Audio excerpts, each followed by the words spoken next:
Assalamualaikum warahmatullahi wabarakatuh. Shalom, Om Swastiastu, Namo Buddhaya, Salam Kebajikan. Perkenalkan, nama saya Elza Yulianti yang akan membantu jalannya webinar Partai Buruh seri ke-19 dengan tema Ancaman Hak Asasi dan Anti Demokrasi dalam KUHP. Meski mendapat penolakan yang kuat dari masyarakat luas, rancangan Kitab Undang-Undang Hukum Pidana atau RKUHP tetap saja disahkan menjadi undang-undang dalam rapat paripurna DPR RI Selasa 6 Desember 2022.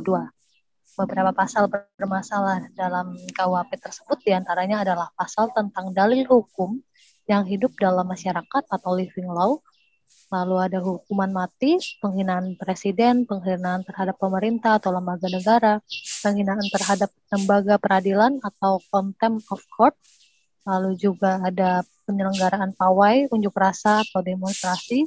Pasal-pasal tersebut semakin mempersempit ruang demokrasi di Indonesia dan memperbanyak kriminalisasi terhadap rakyat. Untuk lebih memperdalam mengenai banyak pasal bermasalah di KUHP ini, telah hadir dua narasumber kita pada hari ini. Yang pertama ada Bapak Budi Lamhudi selaku anggota Mahkamah Partai Buruh yang telah hadir juga di dalam ruang Zoom meeting. Kemudian yang kedua ada Bapak Muhammad Isnur selaku Direktur dari Yayasan Lembaga Bantuan Hukum Indonesia atau YLBHI. Langsung saja untuk mempersingkat waktu, saya persilakan Bapak Budi Lamhudi untuk memulai memaparkan materi terkait RKUHP pada hari ini. Silakan Pak Budi. Baik, suara saya bisa didengar? Terdengar Pak, jelas. Baik, Assalamualaikum warahmatullahi wabarakatuh. Selamat siang, salam sejahtera bagi kita semua. Puji dan syukur kita panjatkan kehadirat Allah dengan rezeki dan rahmatnya kita bisa menyelenggarakan webinar hari ini. Intinya kita diskusi. Yang saya hormati Bang Muhammad Isnur, Direktur YLBHI. Salam kenal Bang. Dan yang saya hormati moderator kita Mbak Elza, Bung Kahar, dan rekan-rekan lainnya, kader Partai Buruh, pengurus EXO pusat, provinsi, kabupaten di seluruh Indonesia. Salam kenal, saya Budi Lamhudi, kebetulan dipercaya oleh Partai Buruh untuk duduk di anggota Mahkamah Partai. Nah, hari ini saya diminta untuk berdiskusi dengan teman-teman, terutama nanti dengan Bang Muhammad Isnur nih, kan gitu, direktur kita yang biasa menangani, biasa mendampingi rekan-rekan ketika terjadi tindak kriminalisasi oleh pihak aparat kepolisian. Karena tentu yang mengkriminalisasi itu aparat kepolisian, nggak mungkin tingkat pejabat lain, kan begitu. Nah, judul yang diambil lumayan cukup cantik, menggelitik, dan penuh dengan pengorbanan, karena kita paham bahwa dilahirkannya RKUHP kemarin dan disahkannya itu banyak polemik yang terjadi. Salah satunya adalah aksi protes yang dilakukan teman-teman mahasiswa, sehingga ada beberapa dari teman-teman kita yang akhirnya meninggal akibat perjuangan itu tersebut. Dan mungkin sekilas dari sejarah kita lihat KUHP tersebut adalah produk kolonial Belanda sebenarnya, yang memang bukan kali ini saja yang akan dilakukan perubahan, tetapi sudah lama dilakukan perubahan. Kalau kita melihat ke belakang, nanti saya tolong dibenarkan, tolong dikoreksi Bang Muhammad Isnur terkait sejarah KUHP. KUHP ini kan produk Belanda, produk kolonial, yang mana dalam sejarah yang pernah saya baca itu, bahwa produk ini mulai berlaku di bangsa kita, yang waktu itu masih berbentuk Nusantara, karena Indonesia kan belum merdeka waktu itu. Abad ke-19, itu dibawa oleh Belanda untuk diberlakukan di bangsa kita sebagai kitab hukum pidana yang mengatur kegiatan pidana terhadap masyarakat yang ada di Hindia Belanda. Nah, semenjak kemerdekaan, KUHP disahkan sebagai kitab hukum pidana yang berlaku Setelah disahkan itu, maka berlakulah KUHP di Indonesia. Nah, ini pun itu sudah lama ingin direvisi. Itu dimulai 60-an, itu sudah ada dari berbagai masyarakat ingin meminta supaya ada produk hukum pidana sendiri dari yang asli buatan bangsa Indonesia. Maka mulailah beberapa pihak mencoba untuk meminta kepada pemerintah segera mungkin dirubahnya KUHP peninggalan Belanda ini. Maka di tahun 1970 itu mulailah dilakukan penggagasan untuk membuat perubahan KUHP ini. Dan yang akhirnya di zaman Presiden SBY itu sudah coba dilakukan, tetapi dapat pertentangan oleh masyarakat, terutama mahasiswa dan masyarakat, bahwa KUHP tersebut disinyalir bahwa ada beberapa pasal yang turut disematkan untuk antisipasi atau memastikan bahwa pemerintahan ini aman menurut mereka waktu itu. Makanya ketika banyaknya penolakan dihentikan, kemudian di tahun 2019 kembali dilakukan di zamannya Presiden Jokowi, itu kemudian mulai dilakukan lagi terkait masalah pembahasan atau pembaruan KUHP. Nah, mulai berjalan terus-menerus masif dilakukan perbaikan-perbaikan oleh para pakar-pakar hukum pidana untuk bagaimana caranya KUHP ini dirubah, direvisi sebagaimana hukum-hukum yang ada di Indonesia. Karena di Indonesia ini banyak hukum-hukum adat, kebiasaan-kebiasaan yang merupakan sumber hukum itu sendiri. Nah, makanya dengan desakan-desakan, maka KUHP di tanggal 2 Januari 2023 itu disahkan menjadi Undang-Undang Kitab Hukum Pidana. Jadi berlaku.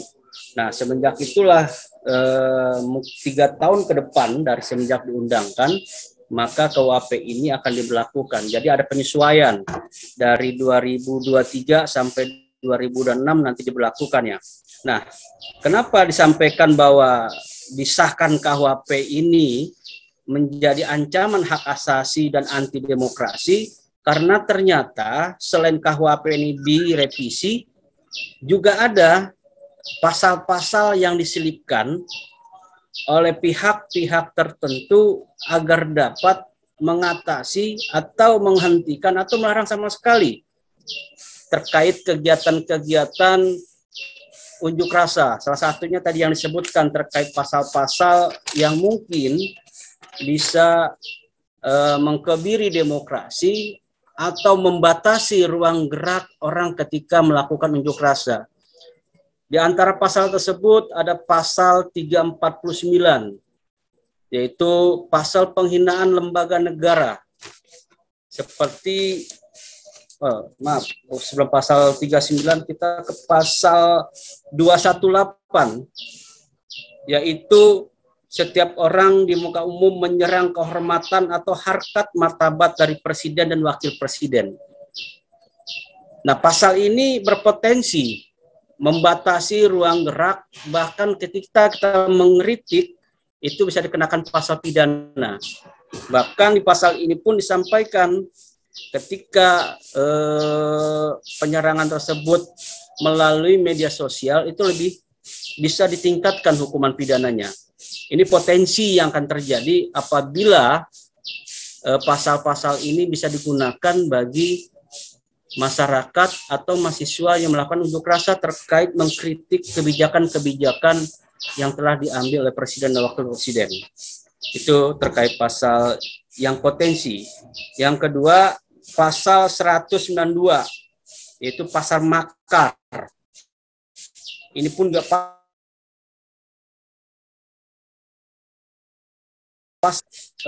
bisa mengancam hak asasi dan berjalannya demokrasi negara kita. Ada pasal 349, yaitu pasal penghinaan terkait lembaga negara, yang juga berpotensi menghambat demokrasi dan menghilangkan hak asasi orang menyuarakan atau mengkritik apabila lembaga-lembaga tersebut dianggap tidak sejalan, bahkan lebih mementingkan kepentingan pengusaha, penguasa. Seperti lembaga yang dianggap dalam pasal ini DPR, polisi, jaksa, atau lembaga negara lainnya yang selama ini kita lakukan. Contoh misalkan begini, ketika kita unjuk rasa dan kita dianggap melakukan penghinaan terhadap salah satu lembaga negara, apabila misalkan kita lagi demo dan tertangkap kamera, dengan barang bukti ini kita bisa diadukan melakukan penghinaan kepada lembaga negara. Dan hal ini berpotensi, bukan hanya berpotensi, sehingga orang menyuarakan pendapatnya di muka umum yang sebagaimana diatur dalam undang-undang itu akan terbatasi. Orang akan takut dan orang akan merasa tidak berani melakukan kritik dan saran semuanya. Maka tadi disampaikan, dengan disahkannya RKUHP ini menjadi KUHP berlaku 3 tahun ke depan, maka potensi tersebut ada. Makanya kita menolak terhadap pemberlakuannya KUHP ini, terutama pasal-pasal yang berpotensi melakukan, membatasi, bahkan bisa jadi menghalang-halangi ketika kita melakukan protes kepada pemerintah, baik terhadap kinerja, baik terhadap berjalannya pemerintah itu sendiri. Yang berikutnya ada pasal 256. Nah, ini yang paling penting masalahnya. Kalau di undang-undang unjuk rasa itu kita diberikan kebebasan unjuk rasa berpendapat di muka umum. Tapi di pasal 256 ini, demo tanpa ada pemberitahuan itu dapat dipidana 6 bulan penjara. Artinya ketika kita melakukan demo dadakan, contoh misalkan yang terjadi saat ini kan begitu gencarnya buruh pekerja melakukan aksi demo ketika ada perundingan yang gagal. Apabila ada satu syarat berdasarkan pasal ini, tidak diberitahukan demo tersebut atau tidak mendapatkan izin atau dianggap demo tersebut tidak pernah disampaikan ke pihak-pihak tertentu, salah satunya polisi, maka yang melakukan demo tersebut bisa ditangkap menurut pasal ini. Artinya kebebasan kita untuk menyampaikan pendapat di muka umum itu ini ngeri-ngeri sedap dengan dilahirkannya KUHP baru ini, terutama pasal 256. Yang berikutnya, yang potensi pasal-pasal yang bisa membatasi demokrasi negara kita itu, yaitu pasal 263 ayat 1 dalam KUHP ini, yaitu menyebarkan berita bohong. Yang berikutnya ada pasal 603. Pasal 263 ayat 1 ini menyebarkan berita bohong. Selain ada 5 pasal tersebut, di KUHP ini pun ada satu pasal yang kita lihat itu lebih kepada kepentingan penguasa. Contohnya pasal 603 yang dimana para koruptor itu hukumannya lebih ringan dari sebelumnya. Nah, jadi ini berapa pasal dalam KUHP ini yang memang seharusnya menjadi hal-hal yang ditolak oleh masyarakat karena berpotensi mengancam hak asasi dan anti demokrasi yang selama ini berjalan. Dan ini bisa kita lihat ketika dipaksakan KUHP ini untuk diberlakukan. Dan dalam melakukan perubahan, banyak pasal-pasal tertentu yang seharusnya tidak ada, tetapi ini muncul. Sehingga kekhawatiran masyarakat bahwa hak demokrasi bisa terancam. Mungkin itu pemaparan saya untuk sementara, nanti kita bisa diskusi dan ditambahkan mungkin sama Bang Muhammad Isnur terkait tema kita hari ini. Mungkin gitu Mbak Elsa terkait pasal-pasal KUHP yang bisa mengancam demokrasi dan ancaman hak asasi menyampaikan pendapat di muka umum. Silakan Mbak Elsa. Halo. Baik, terima kasih Kak Budi.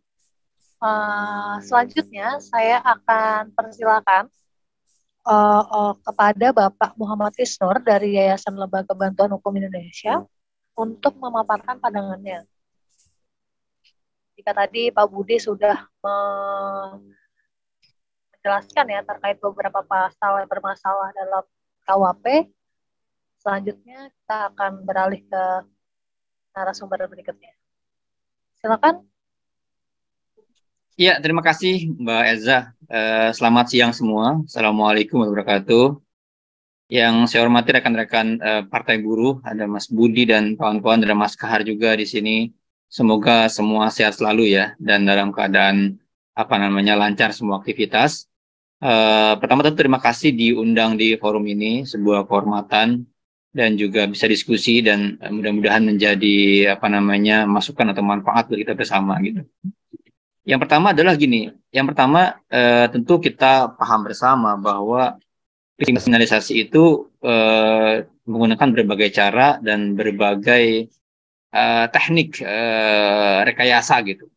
Tanpa KUHP pun kriminalisasi akan terus berlangsung, kira-kira gitu. Pengalaman misalnya Budi Pego di Banyuwangi, itu pejuang lingkungan, dia dikriminalkan dengan pasal tuduhan menyebarkan komunisme. Padahal dia sama sekali tidak. Karena apa? Karena tiba-tiba ada spanduk beredar di sekitar kampungnya yang menggambarkan logo Palu Arit. Itu di Banyuwangi. Yang kedua apalagi? Contohnya di Indramayu. Teman-teman Indramayu yang menolak PLTU di sana itu dikriminalkan dengan undang-undang bendera.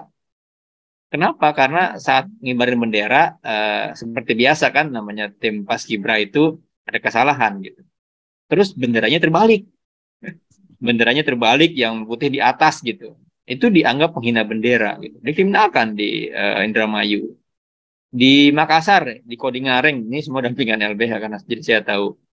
Itu nelayan menolak pengerukan pasir ya di pantai, dihisap oleh perusahaan besar gitu dan untuk reklamasi. Mereka dituduh dengan menyobek uang, merusak uang gitu. Kenapa? Karena mereka menolak penambangan pasir yang dihisap dan merusak pantai itu, dan mereka dikasih amplop gitu. Amplop ini mereka merasa dihina, mereka sobek amplopnya.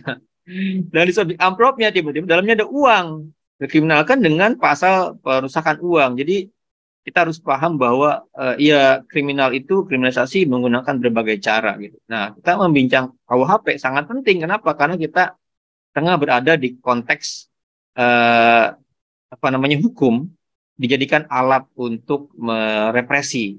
Hukum dijadikan alat untuk melakukan pembungkaman dan menundukkan perlawanan. Kira-kira gitu ya. Itu konteksnya. Jadi kita mungkin bisa bicara lebih jauh dibanding KUHP yang sudah disahkan.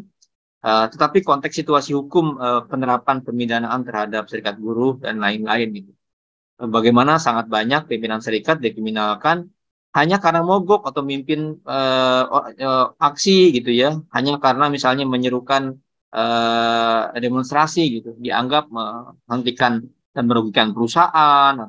Tapi sebaliknya perusahaan-perusahaan yang melakukan union busting ya kepada pimpinan serikat sangat banyak dengan modus apapun ya.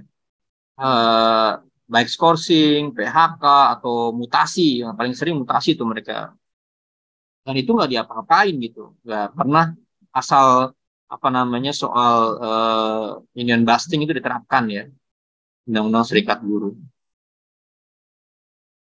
Saya mau share screen, izin moderator, boleh ya? Iya, silakan. Biar lebih enak. Tadi saya sebenarnya menambahkan saja, Mas Budi sudah menjelaskan, tapi biar lebih enak kita sama-sama baca pasalnya, biar lebih yakin lah kira-kira gitu.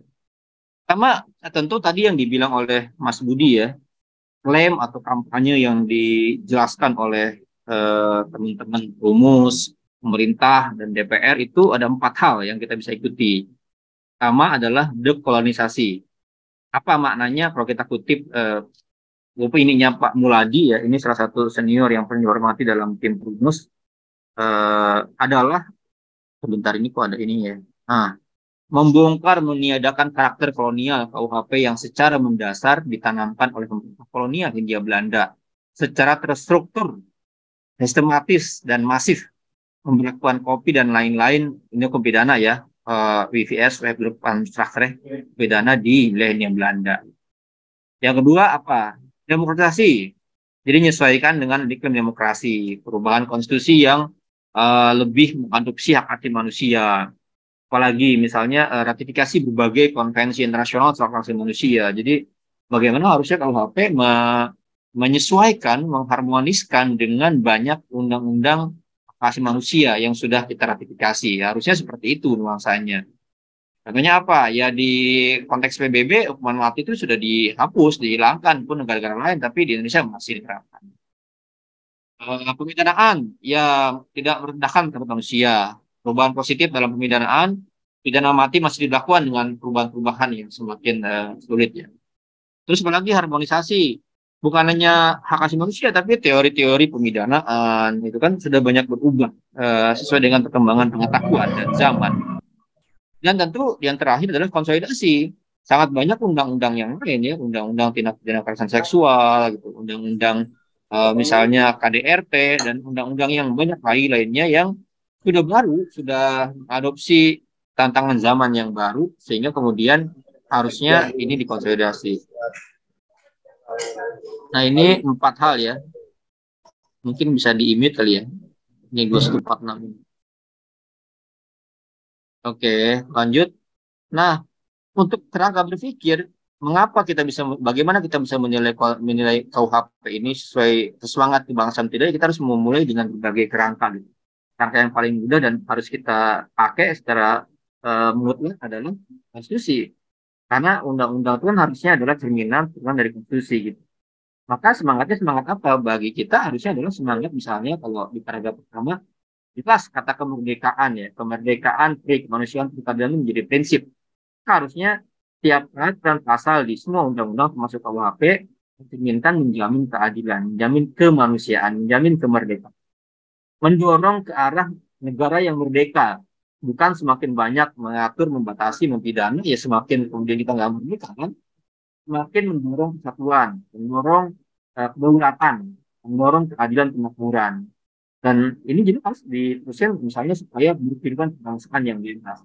Jadi kalau kemudian tadi Mas Budi menyampaikan kalau demo saja sekarang semakin sulit, berarti kan arah kebangsaan ini justru kehidupan kebangsaan yang sempit ya, kebangsaan yang kira-kira semakin tidak ada ruang gitu.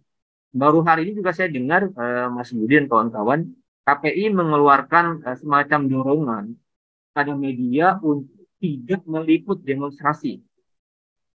Ini suasananya di mana-mana ini Mas Budi, bukan hanya undang-undang, tapi juga berbagai lembaga, berbagai pejabat berlomba-lomba untuk menutup ruang-ruang publik untuk bersuara. Melindungi segenap bangsa dan lainnya sampai ke kalimat paling terakhir adalah keadilan sosial bersama Indonesia. Harusnya KUHP adalah juga rancangan mendorong kira-kira yang kaya tidak semakin kaya, tapi yang miskin ke arah tengah. Jadi ketemu di titik yang sama gitu. Harusnya seperti itu KUHP ini mendorong. Bukan kalau kemudian malah mendorong orang yang tidak punya kekayaan ya, yang miskin makin sulit bergerak.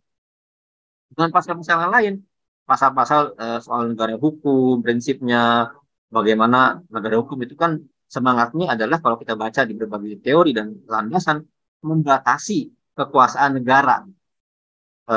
Jadi negara ini yang harus dengan semangat pengaturan KUHP dibatasi. Harusnya kriminalisasi itu kepada para pejabat yang kira-kira melanggar janji, mengkhianati, bukan kontennya. Kalau baca semangat yang disampaikan oleh Edi misalnya, negara itu dilindungi. Jadi tujuan awal pemidanaan adalah melindungi negara. Gitu. Itu kekeliruan mendasar dalam konteks negara hukum. Negara hukum adalah membatasi kekuasaan karena sejatinya the power tend to corrupt. Kekuasaan itu cenderung untuk korupsi, cenderung untuk melanggar hak asasi manusia. Makanya negara dibatasi. Harusnya ke arah sana KUHP yang baru. Bukan kemudian melanggengkan pasal-pasal yang kita akan lihat di ujung, di belakang sama gitu. Justru pasal-pasalnya melindungi pejabat, bukan melindungi rakyat. Terus pasal-pasal jaminan hak asasi manusia ini semua sangat detail dijamin di berbagai ratifikasi konvensi against torture, CRCR, CCPR, dan ratifikasi yang lain ya. Dan itu semua tanggung jawab pemerintah. Jadi harusnya KUHP adalah cerminan upaya pemerintah lebih menghormati, memenuhi, melindungi hak asasi manusia.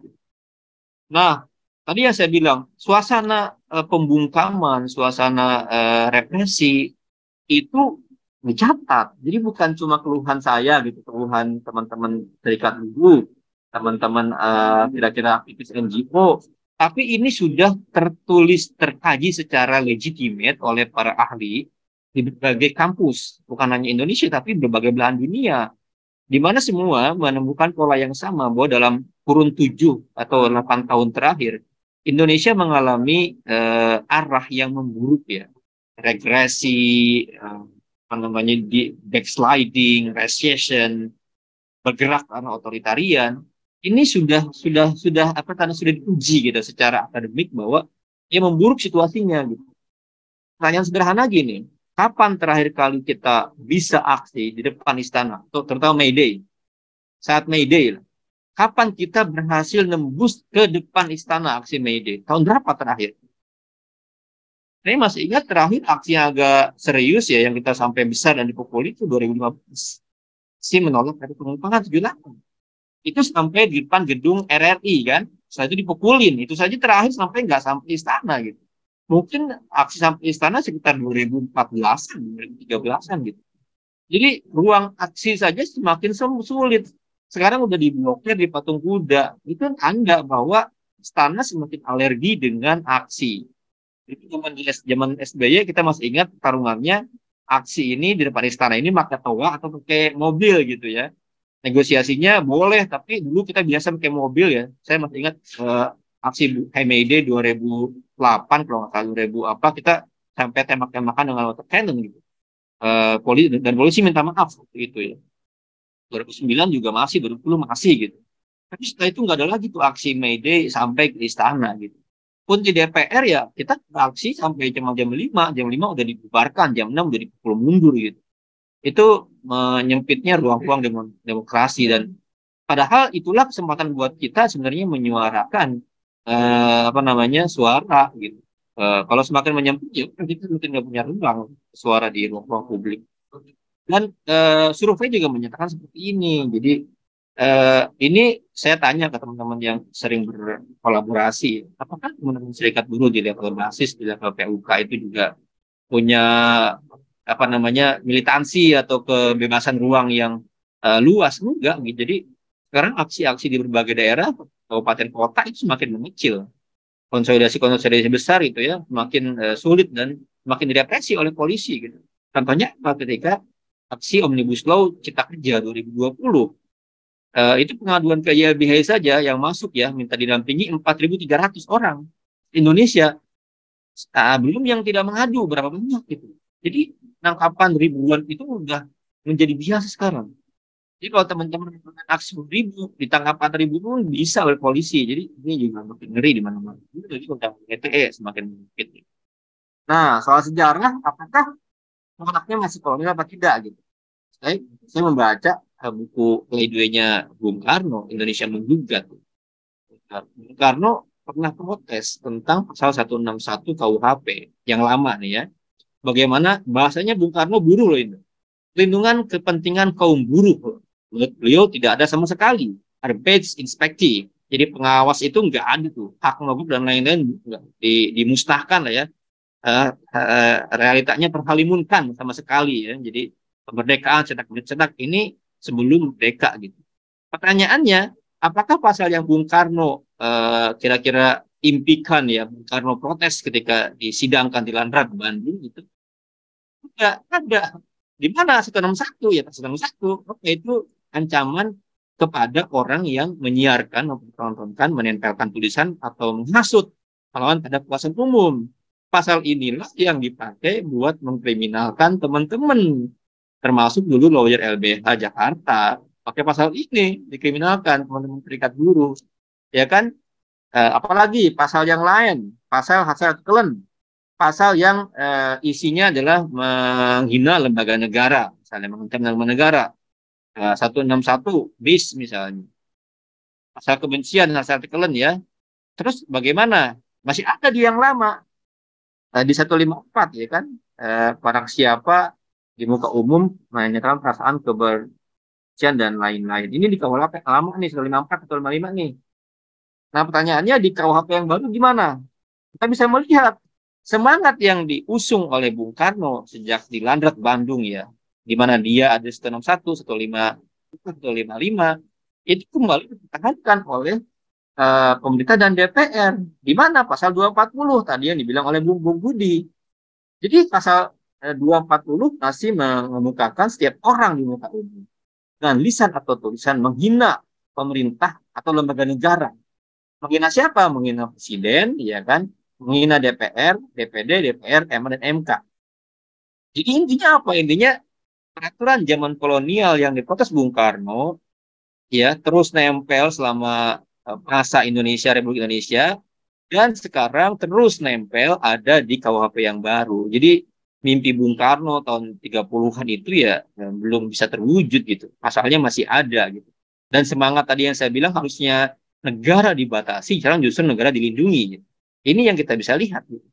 Dan pasal menghina ini kan pasal yang selama ini terbukti ya sangat karet. Bagaimana unsur penghinaan gitu. Ya kan? Nggak jelas itu. Dan pemenjaraan teman-teman ya, pemenjaraan tuh kan ini ancamannya cuma 6 bulan gitu. Pemenjaraan oleh pengadilan bagi buruh itu sangat berdampak fatal. Kalau kemudian yang dipidana pimpinan serikatnya, walaupun hanya diancam 4 bulan dan sampai inkrah, itu bisa kemudian menjadi alasan perusahaan mem-PHK kan. Jadi ya cara ini dipakai untuk membungkam dan melemahkan serikat buruh juga. Gitu. Dan ini tentu bertentangan dengan bukan hanya semangat mimpi Bung Karno, semangat dekolonisasi, semangat hak asasi manusia, sampai kemarin kemudian 6 Special Rapporteur UN itu menyatakan protes kan kepada Indonesia. Pasal-pasal yang kita diskusikan hari ini itu bertentangan dengan prinsip pengaturan hak asasi manusia. Dan marah Indonesia kemudian websitenya yang di UN Resident di Indonesia diturunkan, di take down gitu. Dan ini pun bertentangan dengan semangat pengaturan yang oleh MK sudah digariskan. Dalam pertimbangannya MK bilang begini kan, harusnya nanti kalau RKUHP nggak ada lagi tuh pasal-pasal yang mirip dengan pasal-pasal yang ada. 134, 136 bis, 137 itu harusnya dihilangkan. Nuansa-nuansa seperti ini, penghinaan kepada negara, kepada lembaga pemerintahan harusnya dihilangkan. Nah, sekarang masih ada teman-teman. Jadi bukan hanya penghinaan lembaga negara, tapi juga penghinaan presiden gitu. Di pasal 18, setiap orang di muka umum menyerang kehormatan atau harkat martabat diri presiden atau wakil presiden dipidana dengan pidana penjara paling lama 3 tahun. Jadi ya masih ada di sini menyerang kehormatan dan harkat martabat presiden gitu. Padahal yang sudah menggariskan kalau Presiden Jokowi ya sebagai personal itu merasa diserang, dia bisa pakai pasal yang biasa. Jadi tidak ada pengistimewaan posisi presiden. Kalau dia secara personal merasa terhina, merasa dirugikan, ya dia bisa lapor. Gitu loh. Dulu kita masih ingat dulu SBY itu ada demonstrasi pernah membawa kerbau, ya. Shibuya gitu kerbaunya tulis ya. Ya SBY datang melapor langsung ke polda dengan pasal 110 gitu, bukan masalah penghinaan presiden, dia sebagai personal saja gitu, sama dengan teman-teman yang juga mungkin masih berhina. Jadi alasan bahwa presiden sebagai simbol negara itu sebenarnya keliru. Karena simbol negara itu jelas diatur di Undang-Undang Lambang Negara. Jadi apa Garuda, bendera, lambang, bahasa lambang tadi yang saya bilang ya, yang Indonesia juga ya buat yang lain. Dan presiden itu jabatan. Jadi kalau jabatan kan jabatan itu fitur ya, moralitas terhina. Enggak. Kalau Jokowi secara personal mungkin iya gitu. Kalau jabatan kan tiap orang bisa berganti 5 tahun, 10 tahun berganti gitu. Dan ketika dihilangkan ya, deliknya menjadi delik aduan ya, delik dia harus melaporkan langsung, itu tidak menghilangkan prinsip kriminalisasi. Presidennya sekarang misalnya mungkin nggak baperan ya. Besok presiden yang baru gimana? Kalau dia baperan, tiap ada kritik, tiap ada penghinaan dan lain-lain dia laporkan, baru banyak yang akan kena kan, pemidanaan gitu. Kenapa? Contohnya ini. Contohnya teman-teman game di mana-mana itu mengkritik kan sebenarnya, menyampaikan protes. Tapi ya apa yang terjadi? Terjadi adalah polisi menindak. Jadi pasalnya nggak ada saja teman-teman, itu polisi bertindak. Apalagi nanti setelah ada pasal ini berlaku gitu. Di mana-mana ya polisi semakin semangat melakukan pemidanaan kepada mereka gitu. Kenapa? Karena ya polisi ini kan sumpahnya ya, tribratanya ini kan pasalnya adalah Satya Prabu ya. Satya Prabu itu apa? Ia melindungi penguasa. Itu salah satu prinsip BRIMOB itu Satya Prabu. Jadi kalau Jokowi diganggu, Jokowi dihina ya polisi sudah punya kewajiban melindungi kekuasaan gitu. Itu apa namanya salah satu potensi yang berbahaya ketika ada pasal-pasal ini. Jadi ya kita bisa lihat juga, misalnya apalagi tadi yang dibahas oleh Mas Budi ya, yang tentang pemberitahuan ya. Lebih dahulu kita akan bandingkan nih bagaimana orang demonstrasi ya ancamannya seperti apa. Nah, sebenarnya udah ada pasal 510 di zaman dulu itu. Barang siapa ya kan orang yang mengadakan pesta, mengarak-arakan, menyatakan keinginan itu kemudian kalau tanpa izin ya, kepala kepolisian bahasanya izin nih. Itu kena pidana. Pidananya berapa? Kurungan paling lama 2 minggu. Ya kan? 2 minggu. Atau denda 2.500. Nah, di 511 juga ada. Barang siapa ada arak-arakan dan lain-lainnya, ya kan? Tidak menaati perintah yang diadakan oleh polisi, mencegah kecelakaan dan lain-lain, karena pidana denda. Jadi ancamannya pidana denda. Nah, tapi dua pasal ini tidak diberlakukan setelah ada undang-undang tentang kemerdekaan dan demokrasi umum. Jadi hampir nggak pernah dipakai karena di sana udah berubah, bukan lagi izin tapi pemberitahuan, ya kan? Dan di undang-undang itu jelas kalau kemudian melanggar administrasi, ya kepolisian hanya bisa membubarkan saja gitu. Nah, tapi tiba-tiba kita bisa lihat setelah maju ya dengan undang-undang kemudian berapa? Ada 256 tadi yang Mas Budi sampaikan. Setiap orang yang tanpa pemberitahuan. Nah, pertanyaannya serikat buruh ini kalau kemudian tiba-tiba hari ini ada PHK massal dari perusahaan, tiba-tiba ada mutasi massal, tiba-tiba ada pemotongan upah secara banyak gitu. Hari ini teman-teman tiba-tiba nggak ada pengumuman, langsung aja buruh perusahaan mem-PHK. Nah, kalau pakai konstruksi KUHP, maka teman-teman nggak bisa demonstrasi, nggak bisa melakukan protes ya kan di tempat-tempat umum itu di hari yang sama. Jadi teman-teman wajib memberitahukan dulu, ya kan? Dan kata undang-undang kemerdekaan berpendapat 3 hari, SOP-nya polisi 3 hari. Kalau nggak 3 hari nggak diterima. Artinya apa? Teman-teman harus menunda pemberitahuan dulu tertulis dengan baik, dengan lengkap gitu. Baru hari keempat lah teman-teman demonstrasi. Artinya apa ya? Udah 3 hari, tunggu sabar. Kalau enggak apa? Ya ketika demo unjuk rasa di jalan umum atau tempat umum dan mengakibatkan terganggu umum, misalnya apa? Jalan tuh misalnya macet ya. Kan itu kan logika yang mereka pakai. Ini ada ambulan mau lewat gimana? Orang mati gimana gitu. Ya terus apa? Kantor, demo di kantor, misalnya dinas tenaga kerja, teman-teman tutup apa namanya kantor dinasnya kan biasa kita kepung gitu ya, kita pagar betis gitu, terus nggak berfungsi kantornya, ini kan nih. Jadi tanpa pemberitahuan dianggap misalnya bisa menghentikan kantor dinas tenaga kerja, ya udah kena pidana ini, dan ancamannya lebih berat dibandingkan ancaman pidana zaman kolonial. Zaman kolonial hanya 2 minggu, sekarang 6 bulan. Jadi ya pengaturan pasal ini lebih kolonial dibanding zaman kolonial. Jadi klaim dekolonisasi itu tidak terjadi, bahkan lebih buruk gitu. Nah ini tadi saya bilang ya, ini di sini konteksnya. Kalau di Undang-Undang 1998, ya kan dibubarkan saja gitu. Justru di pasal ini harusnya ada pemidanaan bagi orang yang menghalangi demonstrasi dengan ancaman setahun. Nah, di KUHP justru pemidanaan terhadap orang yang menghalangi warga negara menyampaikan pendapat umum nggak ada pasalnya. Katanya mau kodifikasi, tapi kok nggak ada. Justru yang diancam yang demonstrasi, yang menghalangi yang tidak mengizinkan dan lain nggak ada pemidanaannya gitu. Ini perbedaan artinya apa? Artinya negara memang pengen memproteksi dirinya, tidak mau didemo, tidak mau menerima kritik secara terbuka gitu. Ini yang saya bilang 2020 ya 5.900 ya, hampir 6.000 orang dipidana gitu, ditangkap, diproses ya. Hampir 87 orang dibui. Jadi ya ke depan ya makin punya legitimasi lah polisi menangkap kita semua gitu. Ini pasal-pasal yang lain teman-teman, sebenarnya kalau kemudian alasannya adalah mengganggu ketertiban umum, kan ada pasal undang-undang angkutan jalan. Jadi kalau demonstrasi dianggap mengganggu damkar misalnya, mengganggu ambulan, ya udah ada pasalnya. Jadi narasi yang dibangun seolah-olah nggak ada pemidanaan itu salah gitu.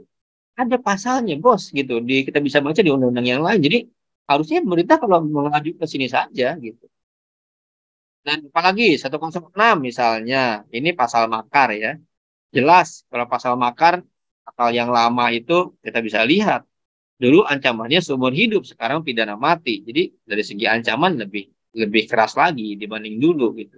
Apalagi tentang menghasut ya hewan terhadap orang yang atau terhadap hewan yang sedang ditunggangi, sama juga nih. Jadi pasal 490 yang lama itu ancamannya 6 hari. Tapi sekarang ancamannya adalah 6 bulan. Jadi secara ancamannya lebih ngeri yang sekarang gitu. Apalagi misalnya barang siapa memberi pada atau menerima seseorang terpidana sesuatu barang. Nah, dulu 6 hari, sekarang 6 bulan ya kan. Jadi kalau teman-teman berkunjung nih, misalnya kepada teman yang di penjara ya kan, eh, teman-teman ngasihlah barang kepada teman di penjara itu buku atau apa, tapi nggak izin dulu ke petugas lapas ya kan, atau ke penyidik yang menahan. Karena teman-teman ancaman 6 bulan gitu. Nah, yang lain adalah soal kekhawatiran teman-teman aktivis HAM ya terkait pelemahan dalam penegakan pelanggaran HAM berat masa lalu. Gitu. Jadi kalau kita baca di pasal KUHP ini ada bahwa pasal 8, 936, 140 Undang-Undang 26 2000 dinyatakan dicabut oleh KUHP gitu. Nah, ini artinya apa? Artinya kemudian kalau kita baca pasal di Undang-Undang 26 2000 itu kan ada tuh ketentuan bisa berlaku surut. Jadi perkara Tanjung Priuk, perkara Talang Sari yang kemarin Pak Jokowi minta maaf itu kan apa namanya bisa berlaku surut. Tapi kalau di KUHP ada pasal 1 ayat 1 di mana dinyatakan ketentuan pidana itu tidak berlaku surut. Artinya ketika pidana tersebut yang mana?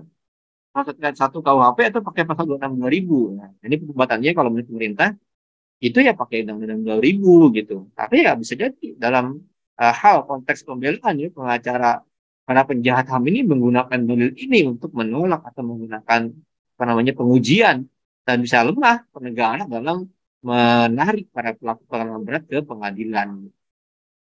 Kira-kira itu pengabdi saya Mbak Elza, mudah-mudahan bisa menemani sore hari ini. Dan saya punya waktu sampai 4:30. Jadi 4:30 saya mohon izin untuk. Terima kasih.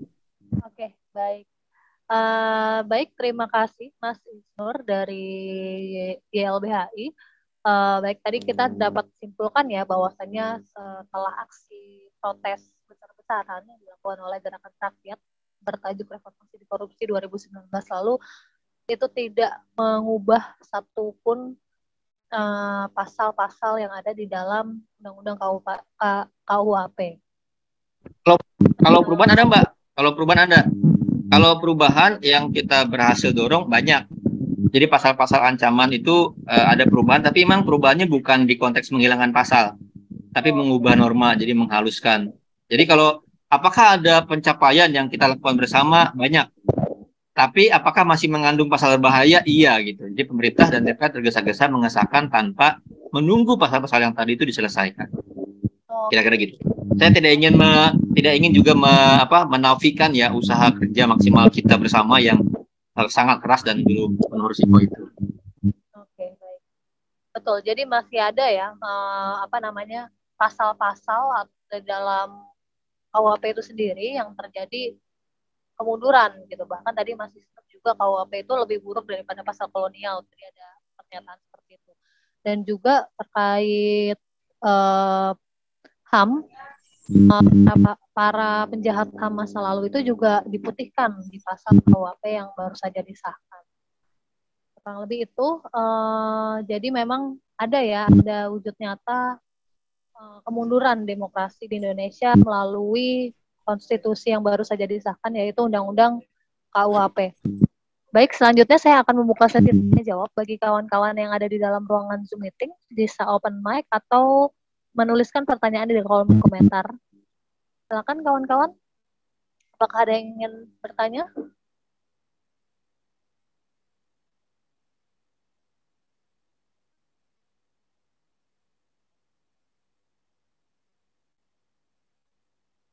Baik, kawan-kawan, ada yang ingin bertanya? Sedikit menambahkan Mbak Elsa, bahwa terkait, halo? Pak Budi? Ya, sebelum ada yang bertanya, sedikit menambahkan, memang KUHP ini dibuat untuk melindungi kolonial, itu sudah pasti.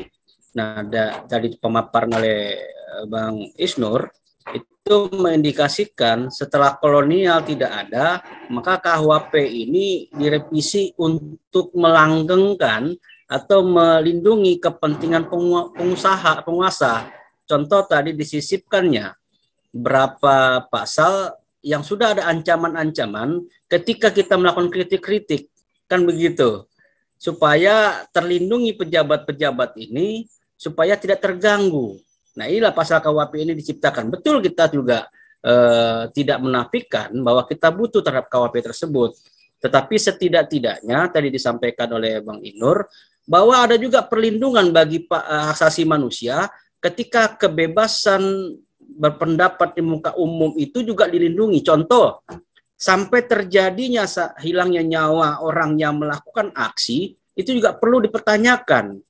Berapa banyak orang yang sudah meregang nyawa ketika menyuarakan pendapat-pendapat kritik-kritik kepada pemerintah. Nah, ini tidak terakomodir dalam KUHP ini gitu loh. Apalagi kalau kita lihat bahwa aparat penegak hukum, yaitu polisi pada khususnya, mereka lebih mementingkan Portap Kapolri daripada undang-undang. Itu lebih kedepankan, sehingga ketika Portap Kapolri tersebut membolehkan, dia bisa mengabaikan undang-undang. Itu terjadi di lapangan gitu loh. Contoh terjadi aksi demonstrasi yang mengakibatkan kematian. Pertanyaannya, adakah baik pejabat maupun polisi yang menjadi tersangka ketika ada suatu kematian terjadinya demonstrasi? Nah, ini pun juga seharusnya kalau memang semangatnya untuk memperbaiki KUHP, setidak-tidaknya ada perlindungan kepada masyarakat, tidak hanya melindungi pejabat dan kepala negara, tetapi juga masyarakat dilindungi gitu loh. Nah, ini juga terjadi di KUHP sekarang ini. Jadi gitu Mbak, tambahan dikit. Ya, terima kasih Pak Budi. Nah, baik kawan-kawan, saya akan persilakan untuk kawan-kawan di ruang Zoom meeting jika ada yang ingin bertanya, tinggal open mic-nya atau bisa menulis di kolom chat. Tapi sembari menunggu pertanyaan dari kawan-kawan yang di ruang Zoom meeting, aku juga penasaran nih, ingin bertanya kepada Mas Isnur terkait tadi kan ada beberapa poin-poin tadi ya, mungkin aku masih agak kurang jelas terkait poin-poin apa aja sih Mas yang berhasil dimenangkan oleh kawan-kawan gerakan rakyat. Misal ya memang masih banyak pasal-pasal yang di dalam KUHP itu yang mendegradasi hak-hak rakyat, tapi juga kan ada kemenangan-kemenangan kecil yang didapati gitu, atau perubahan-perubahan pasal-pasal apa saja yang bisa menimbulkan semangat gitu ya untuk kita ke depannya, agar kita juga terus menyuarakan atau terus bekerja sama untuk menolak atau mencabut adanya undang-undang KUHP pasal kolonial tersebut. Mungkin itu Mas Isnur. Mungkin bisa dibantu jawab Mas. Banyak sih.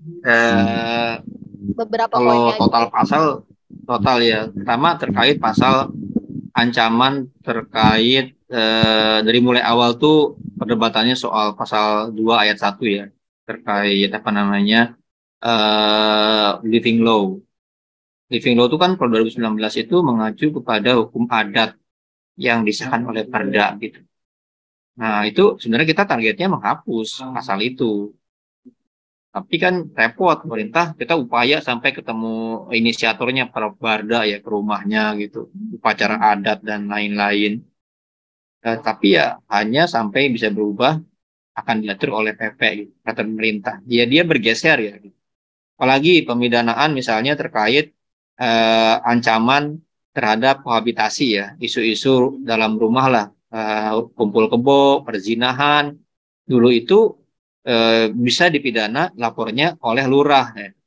Lurah bisa lapor gitu. Itu kan bisa kriminalisasi siapa saja tuh. Nah, sekarang diubah misalnya dengan hanya oleh anak, orang tua, atau suami. Jadi berkurang ancaman pemidanaan. Apalagi pasal tentang misalnya blasphemy law, penodaan agama. Dulu itu kan jelas masih ada pasal barang siapa menyalahgunakan atau menodai ya. Jadi konsepnya adalah orang mengkritik itu salah ngomong, tapi dituduh menista agama, menodai agama. Sekarang nggak bisa. Sekarang adalah untuk menyerukan kebencian. Pasal tadi juga misalnya pasal penghinaan lembaga negara. Kalau kemarin itu dipisahkan tuh lembaga negara, presiden, sama pejabat pemerintah. Sekarang pejabat pemerintah dihilangkan, hanya lembaga negara saja. Lembaga negara hanya presiden, MK, MA, DPR. Nggak bisa lagi bupati lapor. Jadi kalau menghina pemerintah, maka yang bisa lapor hanya presiden. Jadi bupati, gubernur itu nggak bisa melaporkan. Menteri nggak bisa. Kepala dinas nggak bisa itu. Kalau tujuannya menghina lembaga negara, hanya presiden sebagai puncaknya. Itu negosiasinya panjang. Berantem di dalam kita gitu, ancam-ancaman gitu. Tapi ya itu yang berhasil kita dorong lah, kita ubah. Jadi apalagi pasal mengenai misalnya dulu ancaman bagi teman-teman advokat. Sekarang masih ada, tapi lebih smooth ya. Menghina atau merendahkan martabat hakim. Dulu lebih vulgar, sekarang lebih bisa diukur gitu.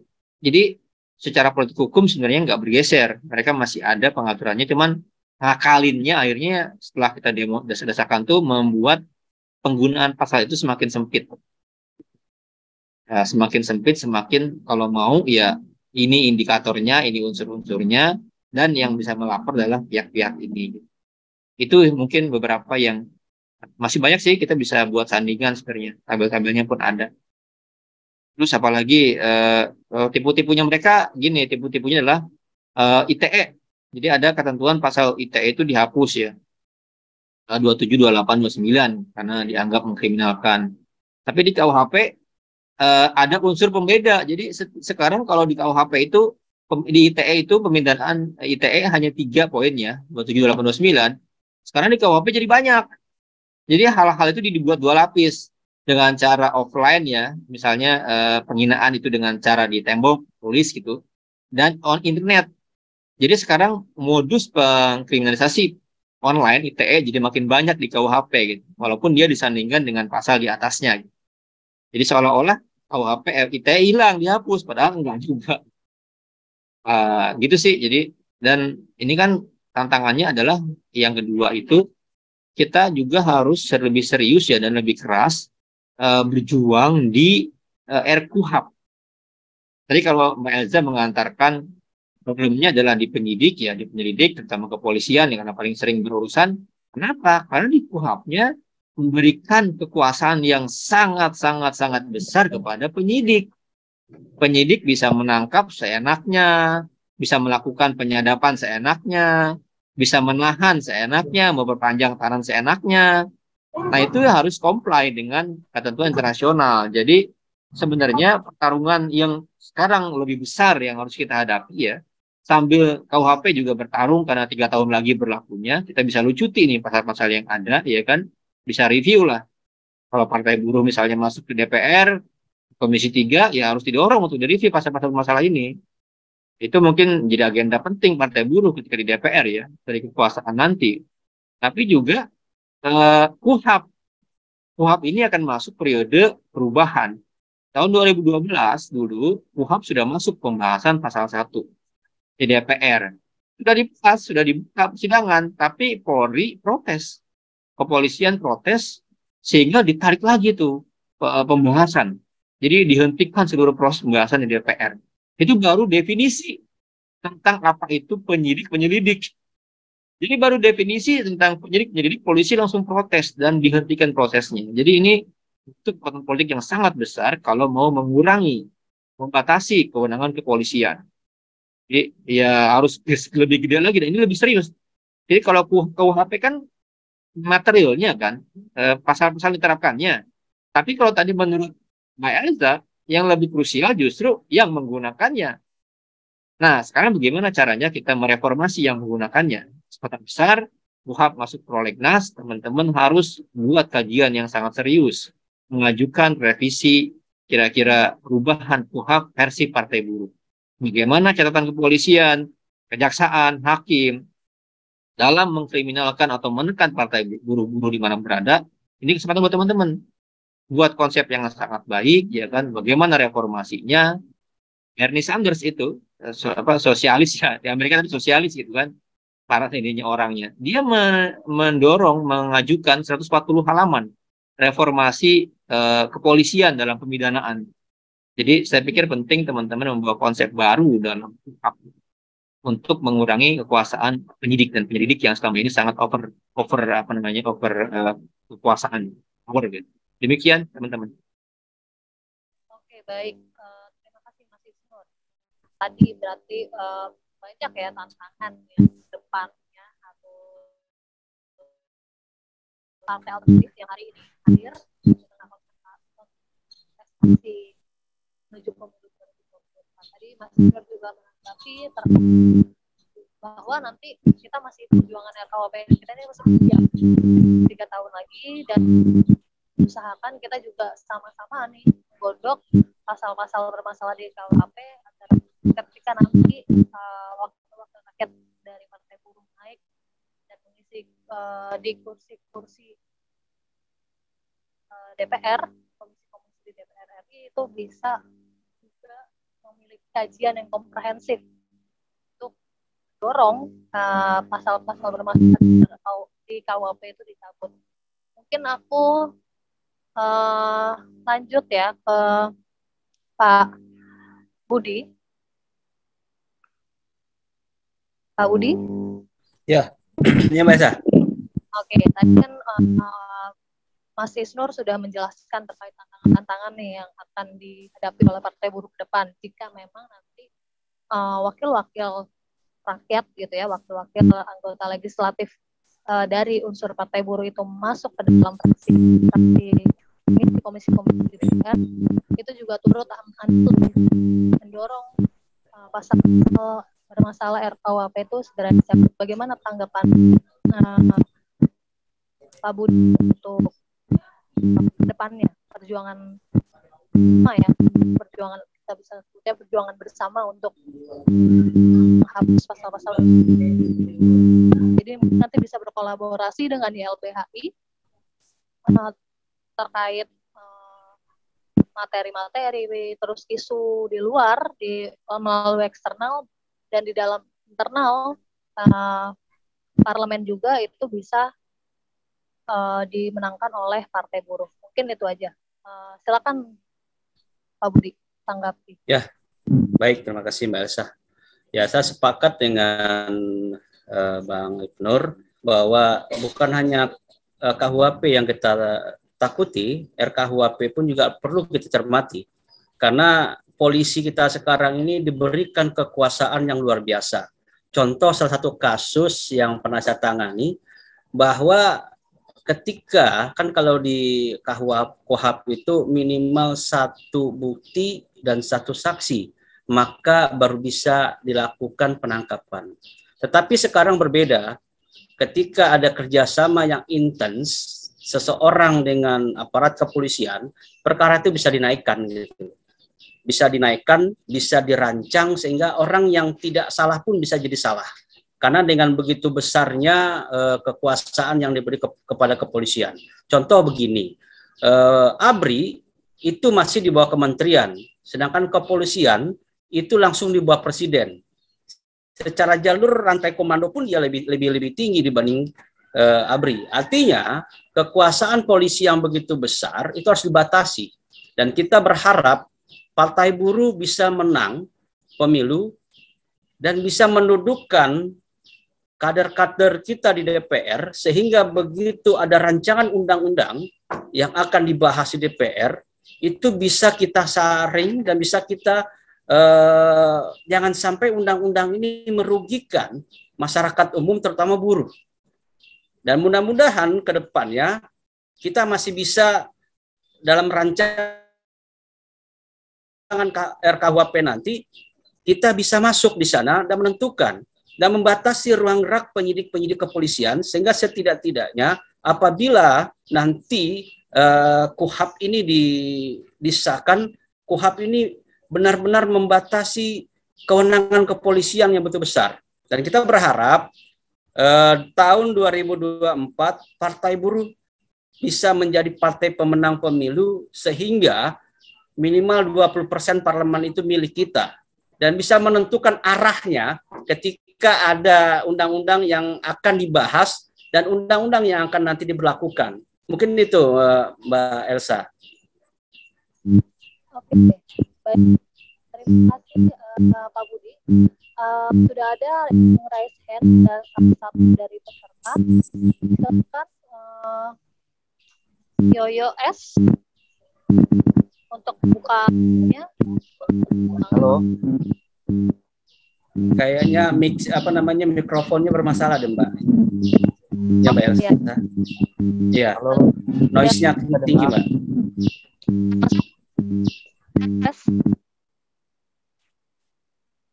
Halo. Suaranya apakah terdengar? Oke, baik. Bung Yoyo, silakan untuk memberikan pertanyaan. Ya, sebelumnya Assalamualaikum warahmatullahi wabarakatuh. Perkenalkan, nama saya Yoyo dari Kaltim, perwakilan Komite Politik dari Provinsi Kaltim, Samarinda. Ya, menarik yang dibahas oleh kawan Muhammad Isnur dan Bung Budi Lamhudi ya, tentang KUHP. Nah, saya sih coba ini mau bertanya kepada kita semua juga ya, tentang terutama kepada para pemantik soal gerakan KUHP ini yang pernah membesar ya di beberapa daerah di seluruh Indonesia tentang penolakan KUHP ini, dan radikalisasi itu aksi-aksi itu sempat menyita banyak perhatian oleh masyarakat, bahkan mahasiswa, akademisi, gerakan buruh dan gerakan rakyat yang lainnya itu tumpah ke jalan. Nah, namun yang jadi pertanyaan adalah seiring berjalannya waktu gerakan ini sempat melemah gitu dan tidak muncul kembali ke permukaan. Nah, apakah perlu adanya peningkatan eskalasi atau atmosfer kembali di gerakan terkait dengan penolakan ini, KUHP ini, dan mungkin langkah lainnya adalah seperti apa? Mungkin tadi sudah disebutkan kalau bisa melalui jalur-jalur konstitusi, misalnya lewat Dewan, DPR, atau ke Mahkamah Konstitusi, atau bagaimana untuk menggagalkan KUHP yang sifatnya yang anti demokrasi tersebut. Karena kan sudah banyak juga kalau reformasi ini terkesan dibajak gitu kan, dibajak, demokrasinya dibajak. Nah, namun masih belum banyak masyarakat atau gerakan yang benar-benar memahami kalau KUHP ini terus diterapkan, maka kita mau kritik kepala negara atau kepala daerah atau anggota dewan dengan mudah dikriminalisasi gitu. Nah, mungkin itu aja saudari Elsa. Terima kasih. Salam pembebasan. Assalamualaikum warahmatullahi wabarakatuh. Oke, tadi seperti apa ya tadi Bung Yoyo dari Kalimantan Timur tadi bertanya seperti apa nih langkah-langkah gerakan KUHP ke depan. Kita tahu bahwasanya gerakan RKUHP itu sempat membesar di tahun 2019, namun melemah seiring disahkannya RKUHP. Mungkin apa nih yang bisa yang bisa dijawab mungkin oleh kawan-kawan narasumber, ada Mas Isnur dan Pak Budi. Masing-masing saya berikan waktu untuk menjawab sebelum saya tutup. Silakan, Mas Isnur. Ya, kalau saya bertanya ke teman-teman sih, teman-teman Mas Yoyo di Kaltim sendiri, apa rencana dan langkah-langkahnya? Kan sebenarnya teman-teman lah yang megang basis, megang massa, dan punya kira-kira teman-teman yang konkret. Jadi ya kalau YLBHI nanti saya menemani lah teman-teman maunya apa gitu. Tapi ya kita sudah coba kumpulkan Mas kemarin ketika 2019, 2022, 2021 tuh ya. Hampir semua rapat tuh semuanya di YLBHI memang. Tapi itu pun terbatas, jadi saya juga nggak tahu kenapa ada kesulitan ya. Beda banget dengan 2020, mungkin juga pasca pandemi, teman-teman kampus juga kira-kira mahasiswa yang online kan. Jadi hampir 2 generasi itu mahasiswa tidak ada kuliah. Bagaimana kita mau mengkonsol kampus yang kosong? Kampus yang nggak ada perkuliahan, orang-orang yang nggak pernah ketemu, nggak pernah ada pelatihan, nggak pernah ada pendidikan gitu. Setelah pandemi pun pengurus BEM-nya juga ya pengurus BEM aja gitu. Jadi saya memahami situasi mahasiswa yang pada bulan November Desember selain pasca pandemi, kemudian juga pergantian struktur ya di mana-mana, dan mereka ini kan BEM itu cuma setahun ya, cuma setahun dan berganti. Pertanyaannya, apakah BEM penggantinya sama progresifnya, sama semangatnya dengan yang sebelumnya gitu, punya pengetahuan yang sama nggak gitu? Terus di BEM ya, nah teman-teman serikat mungkin teman-teman lebih tahu bagaimana kondisinya, saya nggak ingin menjelaskan. Tapi pertanyaan besar misalnya, ketika sekarang ada undang-undang cipta kerja, ya, bagaimana perlawanan serikat buruh kepada Perpu, kepada Omnibus gitu? Apakah ada misalnya aksi yang sangat besar dari serikat buruh untuk melakukan cipta kerja di Januari ini? Dan bagaimana kita mendorong itu semua terjadi? Minimal dari teman-teman di Partai Buruh kan sangat banyak nih, konfederasi tergabung dan lain-lain. Bagaimana respon teman-teman? Pilihan apa yang dipakai oleh teman-teman untuk melawan Perpu Cipta Kerja ini? Itu justru pertanyaan dari saya gitu. Terima kasih. Itu Mas Budi mungkin bisa menjawab ya. Oke, baik. Selanjutnya sebelum masuk ke pertanyaan berikutnya, sudah ada yang raise hand, kita ke Pak Budi dulu. Baik, terima kasih Mbak Elsa. Terkait gerakan yang tadinya besar, sekarang mungkin agak berkurang. Saya sepakat dengan Bang Isnur bahwa beberapa tahun yang lalu kita ada pandemi, sehingga batas ruang gerak itu kan dibatasi, kan begitu. Nah, sampai hari ini, apakah ini politik juga pemerintah sampai hari ini belum mencabut status pandemi ini? Masih pandemi, belum endemi. Ini mungkin status juga cara untuk membatasi berkumpulnya orang.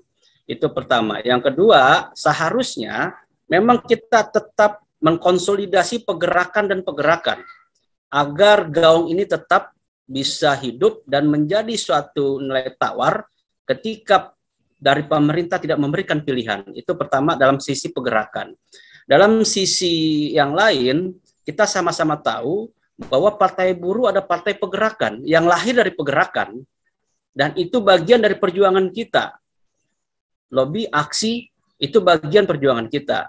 Nah sekarang kalau dulu buruh itu pergerakan yang diutamakan, sekarang kita ada kendaraan baru, yaitu partai politik. Dan perlu dipahami teman-teman semua, bahwa seluruh undang-undang atau aturan yang ada itu merupakan hasil dari politik.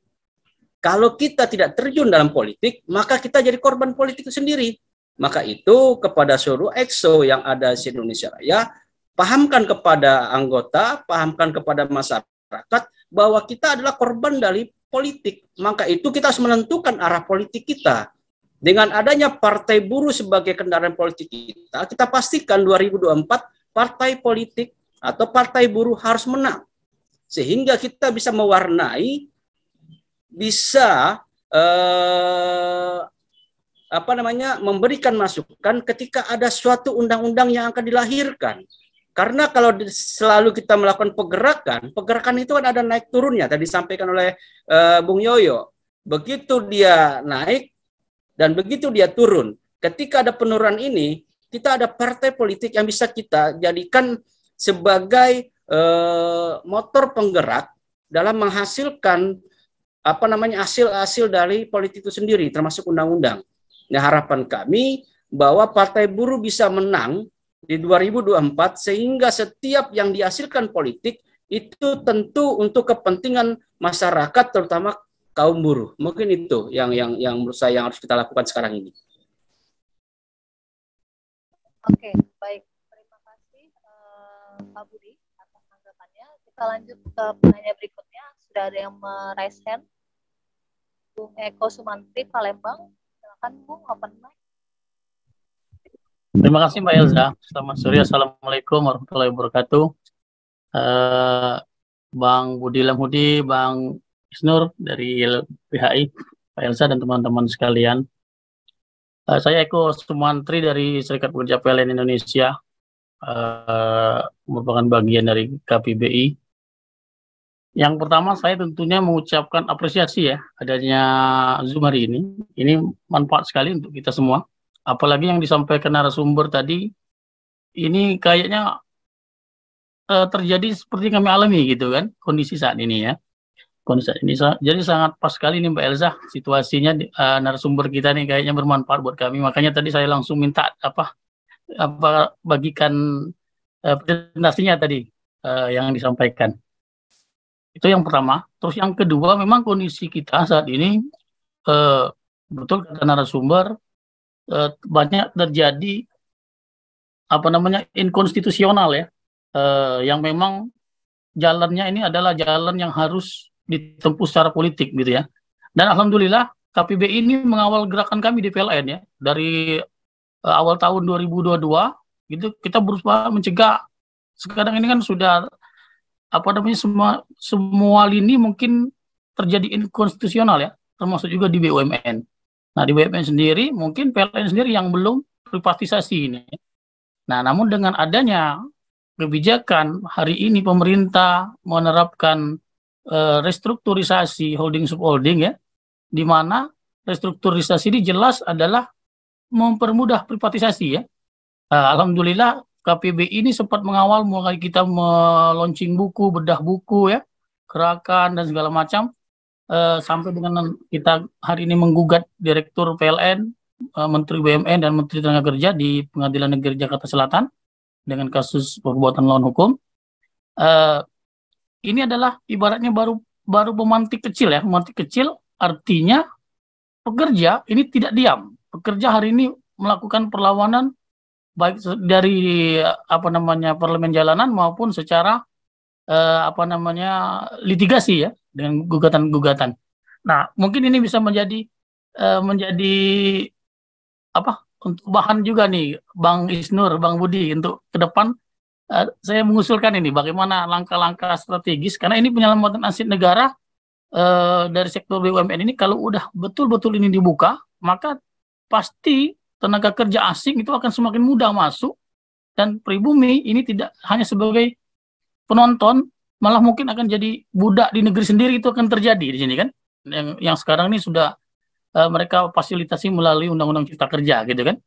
Nah, ini mungkin masukan. Dan sekaligus yang ketiga, kami mengundang teman-teman nanti hari Senin tanggal 13 Februari, ini akan lanjutan sidang lagi kita melawan Kementerian BUMN dan Dirut PLN. Mudah-mudahan perjuangan kita bersama KPBI dan tentunya dari gerakan Partai Buruh ini menjadi salah satu bom untuk mewarnai gerakan menuju 2024 ini. Mungkin itu. Terima kasih. Selamat sore. Wassalamualaikum warahmatullahi wabarakatuh.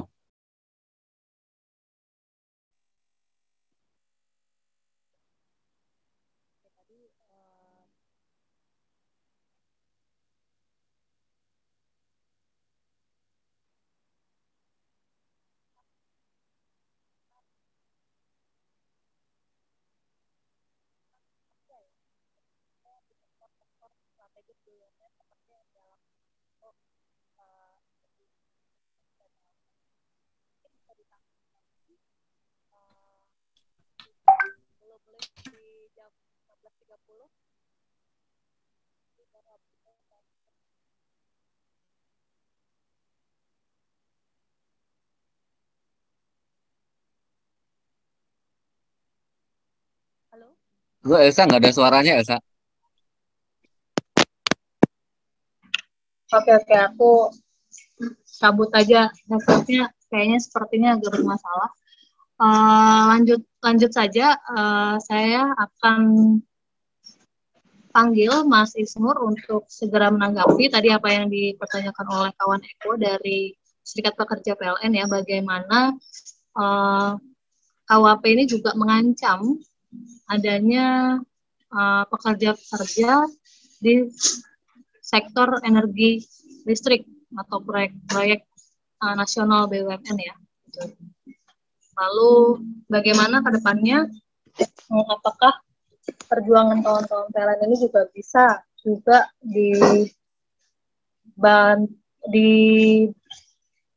bantu untuk terus dikawal seperti itu mungkin ya, untuk mengawal kasus kampanye, dan jika mungkin ada pertanyaan-pertanyaan bisa disampaikan gitu.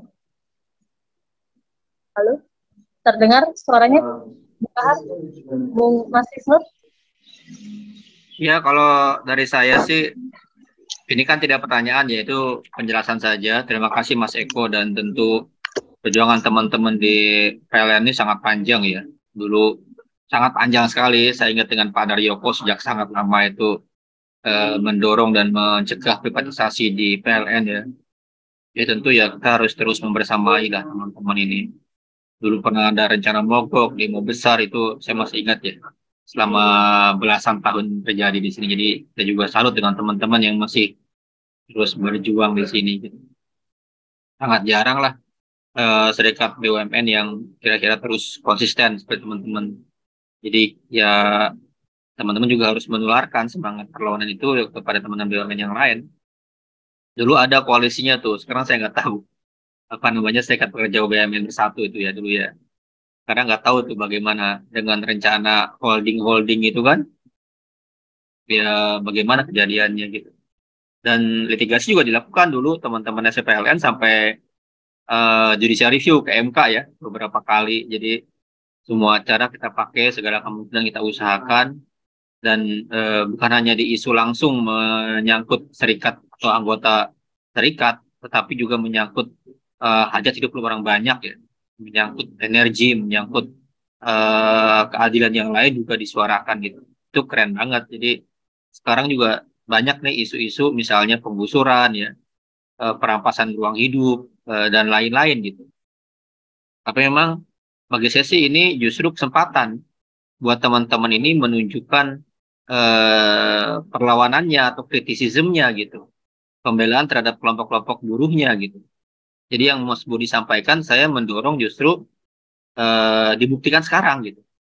Jadi kampanye, usaha yang sangat serius, advokasi yang sangat disiplin dan tegas ya, dilakukan sekarang, biar publik bisa melihat bahwa iya teman-teman berada di garis perjuangan masyarakat.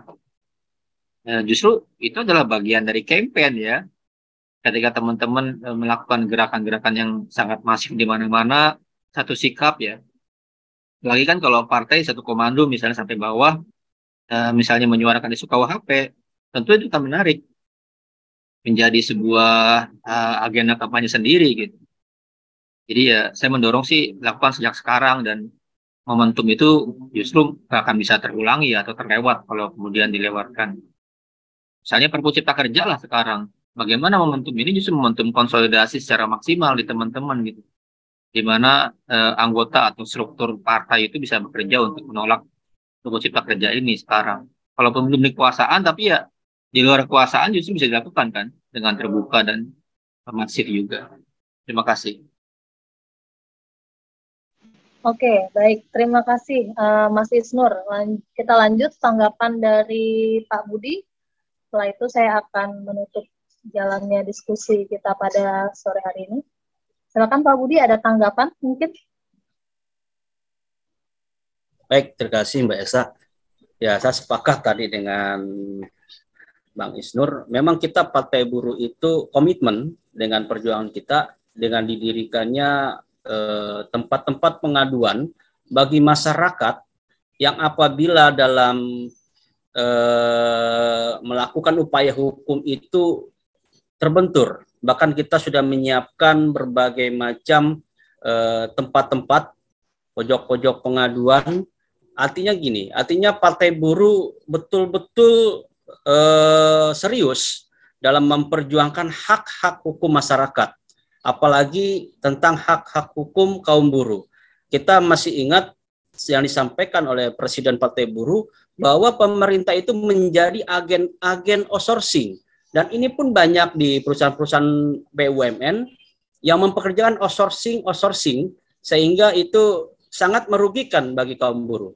Maka dari itu saya sampaikan sekali lagi, kita meminta kepada seluruh lapisan kader-kader Partai Buruh bahwa sampaikan ke masyarakat bahwa Partai Buruh bersama dengan masyarakat akan memastikan keadilan bagi seluruh orang yang meminta apabila ada kendala-kendala hukum yang terjadi di lapangan. Mungkin itu Mbak Elsa. Oke, baik. Terima kasih. Menarik ya tadi apa yang disampaikan oleh Pak Budi dan juga Mas Isnur dari YLBHI. Nah, jika sudah memang kita tidak ada pertanyaan lagi, diskusi ini akan saya akhiri. Terima kasih atas partisipasi dan masukannya bagi para narasumber kita. Dan juga terima kasih buat kawan-kawan yang sampai akhir mengikuti terselenggaranya diskusi Partai Buruh series ke-19 ini. Kita harap diskusi ini menjadi titik awal perubahan satu langgam gerak yang positif ke depannya untuk kita bersama-sama terus melakukan konsolidasi baik itu melalui jalur ekstra parlemen atau intraparlementer untuk terus menyuarakan, untuk terus mendorong dicabutnya pasal-pasal bermasalah yang ada di KUHP yang baru beberapa waktu yang lalu disahkan. Mungkin itu saja dariku. Terima kasih Pak Budi, terima kasih Mas Isnur atas waktunya. Saya tutup. Akhir kata, wabillahi taufiq wal hidayah. Wassalamualaikum warahmatullahi wabarakatuh. Waalaikumsalam warahmatullahi wabarakatuh. Salam sejahtera untuk kita semua. Waalaikumsalam.